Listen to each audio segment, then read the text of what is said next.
My name's Janice, and I'm going to show you my own report. I am a governing soul number 5, and you'll find that there's a lot of information in each report. I'm showing you parts and pieces for you to be able to understand the depth of the information that you will be receiving when you request your own unique soul number. So, this is me and how I integrate this amazing information into my life, and we can't wait for you to see you.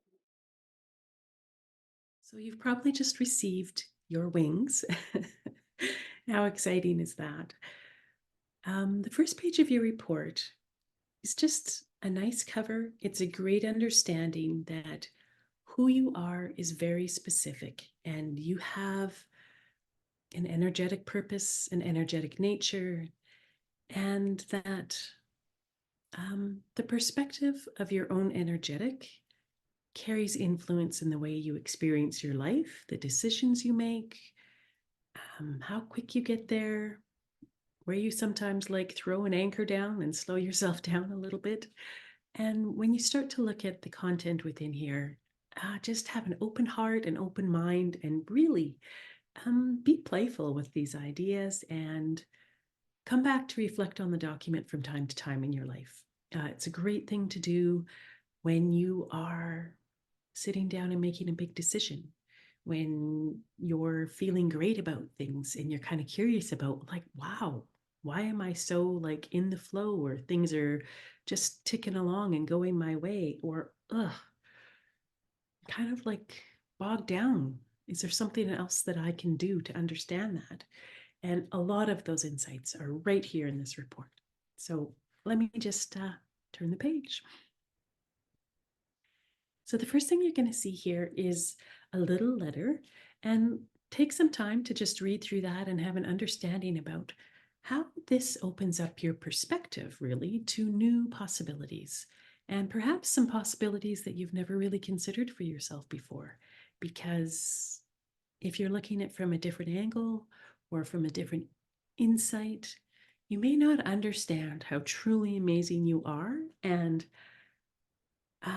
how equipped you are to step forward with a lot of purpose and dignity and power into your life. So, I would say one of the very first questions, because soul numbers is about what am I doing here? What am I doing? The first question you can ask yourself when you're looking at your life is, what am I doing now that I could be doing differently? And this will help you understand, am I stepping in the most powerful way I can into whatever circumstance or situation is in front of me? Or am I holding myself back a bit?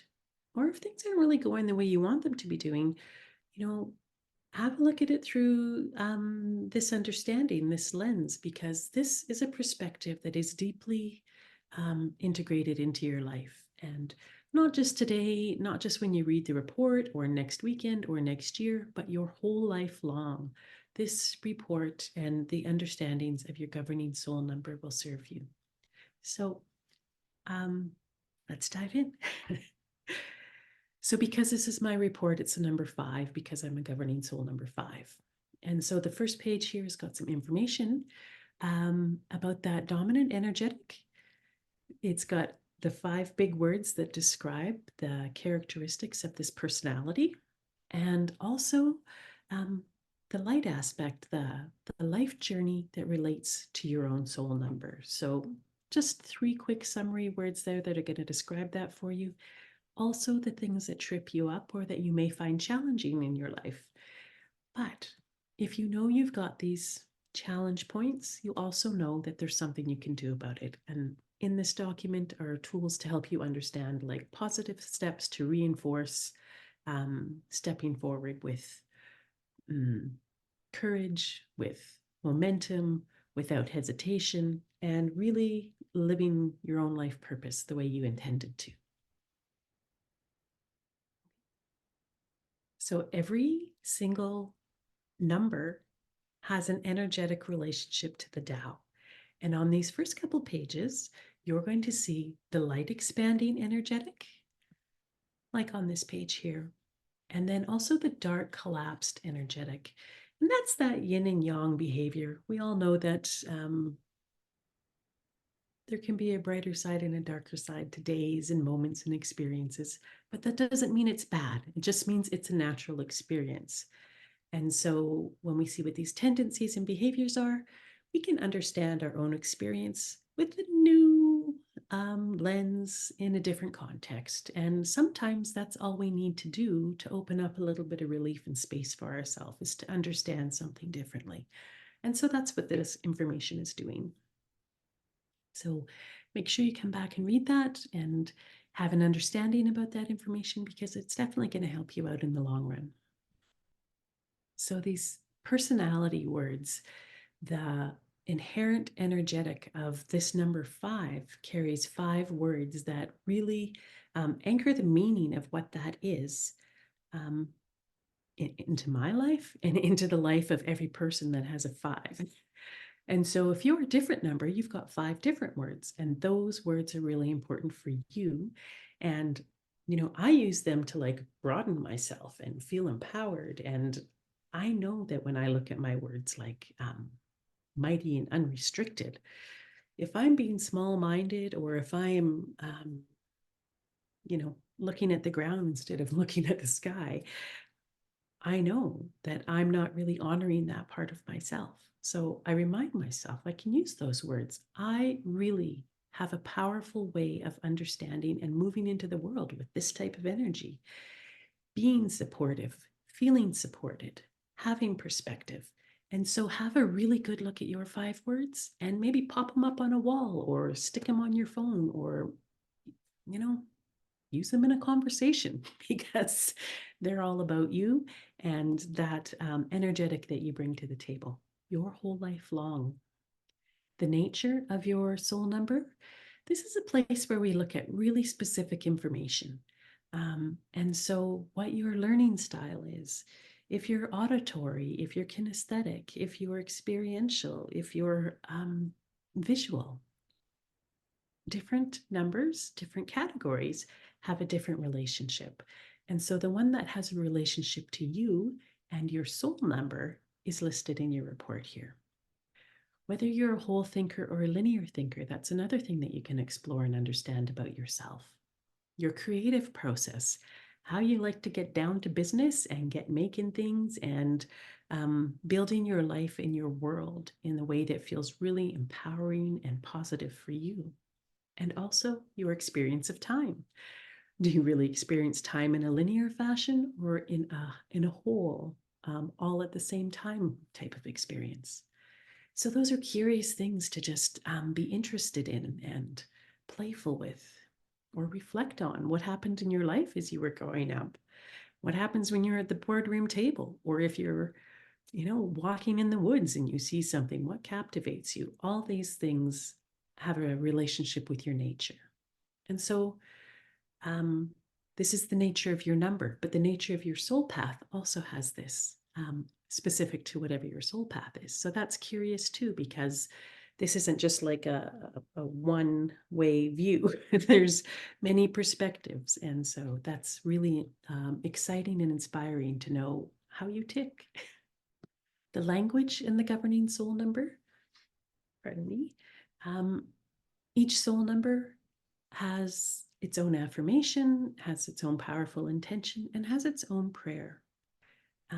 So understanding that these are tools that you can anchor into. We know that when we speak words, they carry power. And so if you want to use high tone, powerful words that really anchor you into a position of feeling certain, then you can use these tools like affirmation, intention, and prayer. But you can also use these questions. So you'll have your own set of questions for whatever your number is, that's going to help you dial it in, help you figure out what is the most important thing for you to understand right now. And so this helps you shift and ask a question from a light or a more expansive perspective instead of a narrow field of view. So for number 5, the word is belief. And if you're a Ted Lasso fan, you know that they all tap that little word believe on the door in the locker room. And that did something for that whole group, right? They were anchored into that when that team went out to play, when they wanted to be supportive of each other, when they wanted to connect and come from a common point of view and a value and intention. There's strength in that. So know what your word is and figure out ways that you can incorporate that into your life and ask yourself questions that are reflective of that. And we've got some questions for you, so check it out. Also, there's other words that have a relationship to helping you be expanded and feel powerful and move towards fulfilling action. And so if you incorporate those words, some of them are like the 5 words we looked at before, but there's others. So for myself, giving and receiving support, um, true grit. Like, how fun is that? I'm a person with spunk. So, what it means to be able to grab onto that sense of vitality or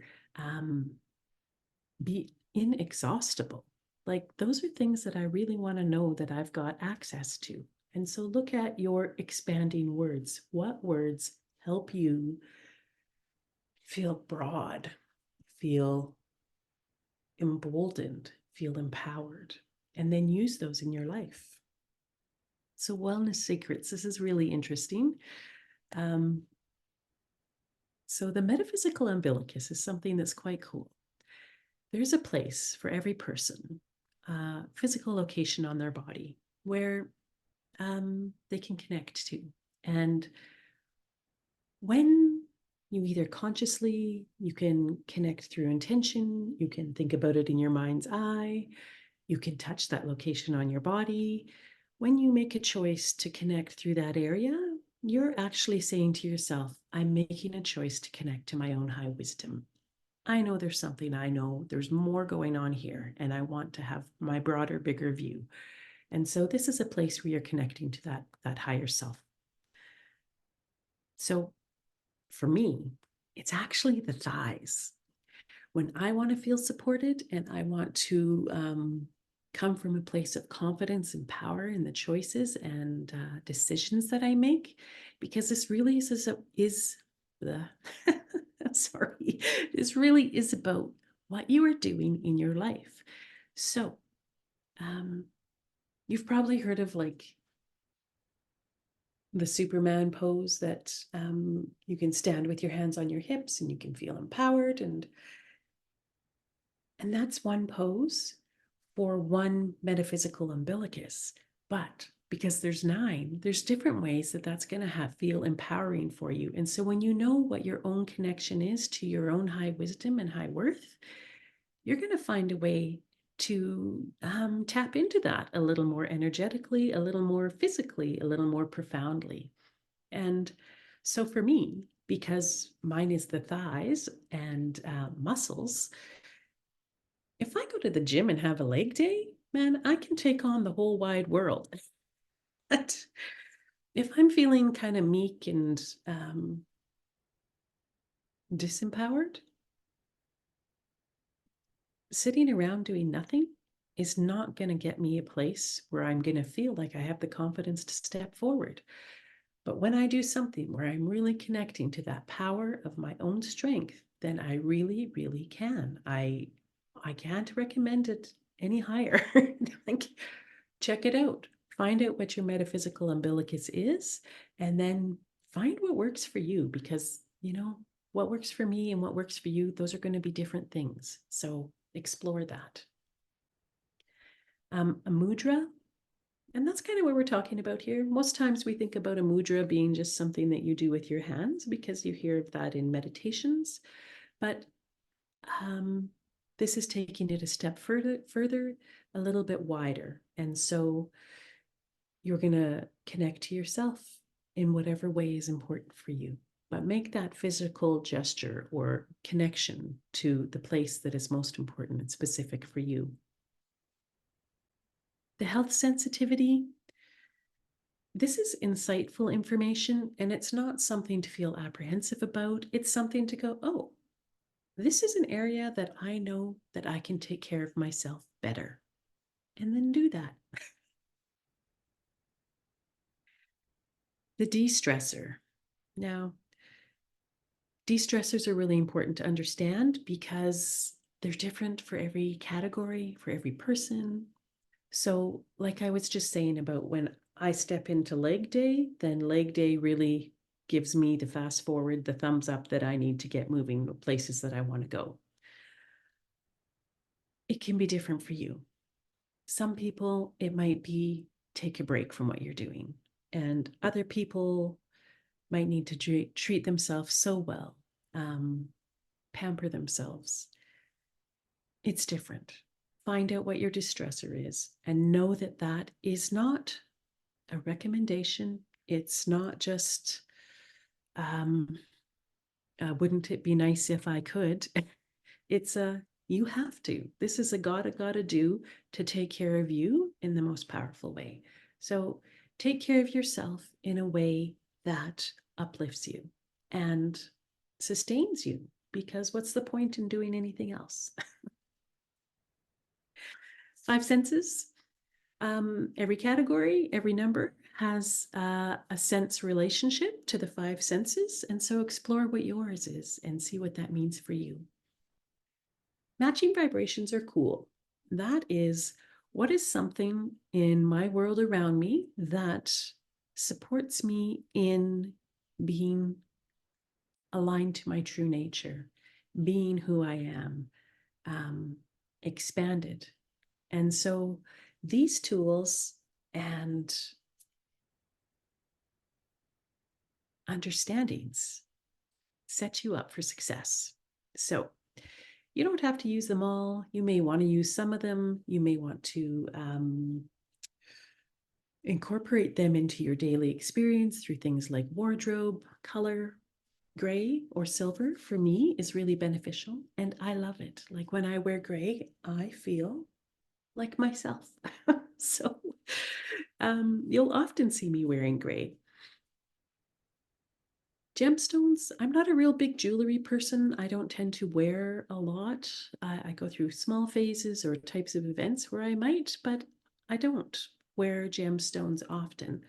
But I often keep one around me, or there's one on my desk, or it's just nice to have. And so that's something that is a tool that you can wear creatively, as in jewelry, or you can tuck it into a pocket. And it's a really normal thing. Kids walk around, they pick up rocks. I collect rocks. I can't go to a beach or a river without coming home with a bunch of nature details. And so those are just nice normal things that support us in ways that we maybe don't understand. Essential oils, something's beautiful, shapes, flowers, the animal instinct. I even have like a horse on my wall over there. So, however, you want to incorporate these energetic understandings that are matching vibrations for you actually benefit you, and they're just nice. So, do it. Yeah, this is a cool thing. The beliefs of the soul number 5. So important to understand that you have a supporting belief and a limiting belief. And so a limiting belief is a narrowing of your perspective. And it's a place that, believe it or not, um, is really quite hardwired to you. And so when you work with your limiting belief and understand what that is, A, it gives you a new understanding about how sometimes you're getting tripped up in your life. B, when you see it, you know that there's probably something that isn't quite true about that, but you have a very certain way of looking at it. So you have to look at it again from a wider view to see how the limiting belief is playing in. And then flip that baby on its tail. Use that affirming belief and choose to find a way to be more supportive of yourself. And that really helps you experience your life in a more fulfilling way. So come back to and look at this from time to time, because it is really, really fascinating how it begins to play out. And remember that question we talked about right back at the beginning? What was that question? What could I be doing differently here? So if you're recognizing that limiting belief spot, that's a good question to ask yourself. What could I be doing differently here? And then remind yourself with your supporting or your affirming belief. Okay.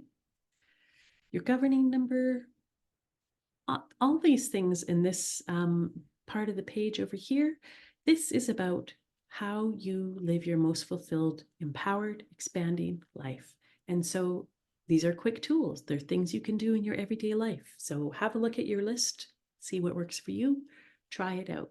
And maybe not everything on that list feels like it from that day, but the one that you feel drawn towards, just do that. Try that.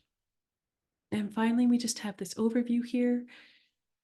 You could pop this up on your wall. You could take a screenshot of this. This has, I would call this like the meat and potatoes, all right here on one page for you. So just take a snap of that and understand what it means for you. This is the beautiful Dr. Deborah. She's the creator of this work on SOLEnumbers that we have the great joy and privilege to share. And then these are some other reports that we'll be working on related to your governing number. So pretty exciting to see how that is for kids. And yay, how do you take this information and parlay that into your work life? Because isn't that a bold and wonderful thing to be able to do? Anyways, friends, that's the overview. We really want you to have a great time with this report. We want you to understand that all day, every day, you are under the influence of these types of energetics in your life. It is like the weather that you live in. And so whether it's a bright sunshiny day or a little cloudy or it's a brainstorm, there's tools here to help you understand how to move through your day, how to move through your life, and feel great doing it. Okay, so connect with us if you have questions. We'd love to hear how your experience is. Gosh, we're just so excited. So please do connect, please do share, and have so much fun. We wish you the very best always, and go out there and do that thing you're meant to do. Find your wings.